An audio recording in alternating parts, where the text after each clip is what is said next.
ഇന്ന് തിരുസഭാ മാതാവ് യേശുവിൻ്റെ വിശുദ്ധ കുരിശിൻ്റെ പുകഴ്ചയുടെ തിരുനാൾ ആഘോഷിക്കുന്നു. യേശുവിൻ്റെ കുരിശിലൂടെ നമുക്ക് ലഭിച്ച രക്ഷയെ ചിന്തിക്കുകയും ധ്യാനിക്കുകയും ചെയ്യുന്ന ദിനം.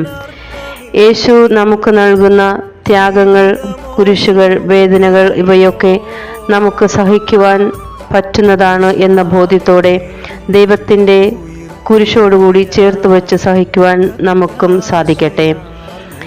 ദൈവം നൽകുന്ന എല്ലാ സാഹചര്യങ്ങളിൽ നിന്നുണ്ടാകുന്ന വേദനകളൊക്കെ ദൈവകുമാരൻ നമുക്ക് വേണ്ടി സഹിച്ചതിൻ്റെ ഒരു ഭാഗം മാത്രമാണ്, ഒരു കണിക മാത്രമാണ് എന്ന ബോധ്യത്തോടെ ജീവിക്കാം. അങ്ങനെ ജീവിക്കുമ്പോൾ യേശു നൽകുന്ന ജീവിത സാഹചര്യങ്ങൾ നൽകുന്ന എല്ലാ വേദനകളും നമുക്ക് യേശുവിനോടൊപ്പം ചേർന്ന് സഹിക്കുവാൻ സാധിക്കും.